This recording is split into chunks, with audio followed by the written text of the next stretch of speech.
माता लक्ष्मी क्यों 3 साल तक पृथ्वी लोक में नौकरानी बनकर रही? जी हाँ दोस्तों, ये है भगवान विष्णु और माता लक्ष्मी की कहानी। एक बार की बात है, भगवान विष्णु जी शेषनाग पर बैठे बैठे उब गए। तब उन्होंने धरती लोक पर घूमने का विचार मन में बना लिया। वैसे भी कई साल बीत गए थे धरती पर आए, और इस प्रकार वे अपनी यात्रा की तैयारी में लग गए। स्वामी जी को तैयार होता देख माता लक्ष्मी ने भगवान विष्णु से पूछा, आज सुबह सुबह कहाँ जाने की तैयारी हो रही है? विष्णु जी ने मुस्कुराते हुए जवाब दिया, हे देवी, मैं धरती लोक पर घूमने जा रहा हूँ। यह सुनकर माता लक्ष्मी ने बड़ी ही उत्सुकता पूर्वक विष्णु जी से कहा, हे देव, क्या मैं भी आपके साथ चल सकती हूँ? भगवान विष्णु ने 2 पल सोच फिर कहा, एक शर्त पर आप मेरे साथ चल सकती हैं कि आप धरती पर पहुंचकर उत्तर दिशा की ओर बिल्कुल नहीं देखेंगी।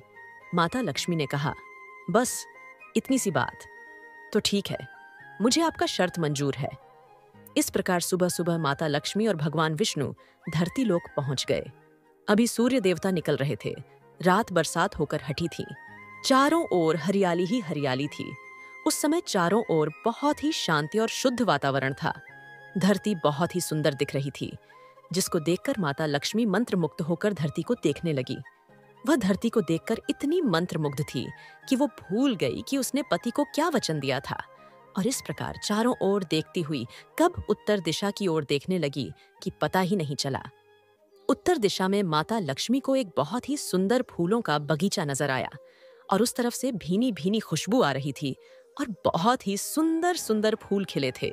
माता लक्ष्मी धीरे धीरे पास गई और बिना कुछ सोचे समझे एक फूल को उन्होंने तोड़ लिया और भगवान विष्णु के पास वापस आ गई। लेकिन यह क्या, भगवान विष्णु तो काफी क्रोधित थे। वे अपने आप को संभालते हुए कहते हैं, हे देवी, आपने यह क्या किया? आपने तो मेरा दिया हुआ वचन तोड़ दिया, और कभी भी किसी से बिना पूछे उसका कुछ भी नहीं लेना चाहिए। माता लक्ष्मी को अपने भूल का एहसास हुआ। उन्होंने तुरंत ही भगवान विष्णु से इस भूल की माफी मांगी। तो भगवान विष्णु ने कहा कि हे देवी, आपने जो भूल की है उस भूल की सजा आपको जरूर मिलेगी, क्योंकि जिस माली के खेत से आपने बिना पूछे फूल तोड़ा है वह एक प्रकार की चोरी है।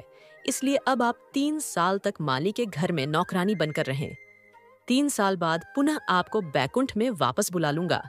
माता लक्ष्मी ने चुपचाप सर झुकाकर हाँ कर दी। उसके बाद माता लक्ष्मी एक गरीब औरत का रूप धारण कर उस खेत के मालिक माधव के झोपड़ी में गई। माधव की बीवी, 2 बेटे और 3 बेटियां थीं।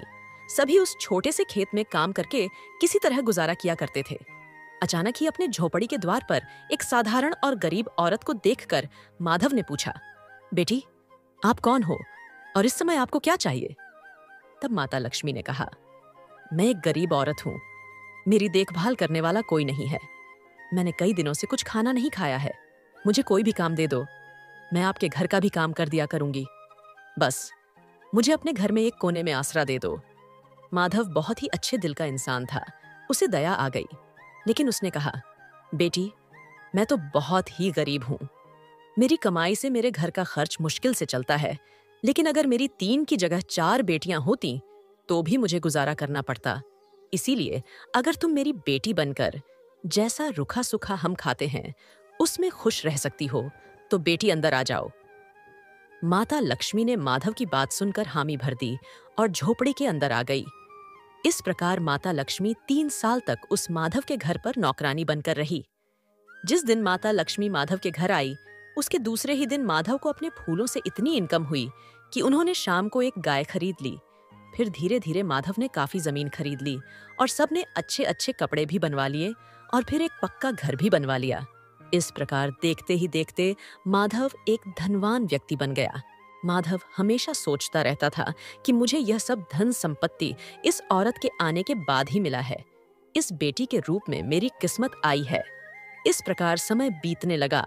माता लक्ष्मी अब खेत में भी काम किया करती, जिसको देखकर माधव बहुत खुश होता। अब देखते ही देखते 3 साल पूरा हो चुका था। तब एक दिन माधव अपने खेत से जब लौटा तो उन्होंने अपने द्वार पर एक गहने से लदी हुई देवी स्वरूप को देखा। ध्यान से देखने पर उन्होंने कहा, यह तो मेरी चौथी मुंह बोली बेटी है, यानी वही औरत है। फिर उसने पहचान लिया कि यह तो माता लक्ष्मी है। अब तक माधव का पूरा परिवार बाहर आ गया था और सब हैरान होकर माता लक्ष्मी को देख रहे थे। माधव बोला, हे माता, मुझे माफ कर देना। हमने आपसे अनजाने में ही घर और खेत का काम करवाया है। माँ, यह कैसा अपराध हो गया? माँ, मुझे माफ कर दो। माता लक्ष्मी मुस्कुराती हुई बोली, है माधव, तुम बहुत ही अच्छे और दयालु इंसान हो।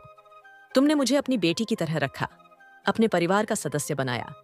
इसीलिए मैं तुम्हें वरदान देती हूँ कि तुम्हारे घर में कभी भी धन दौलत और खुशियों की कमी नहीं होगी।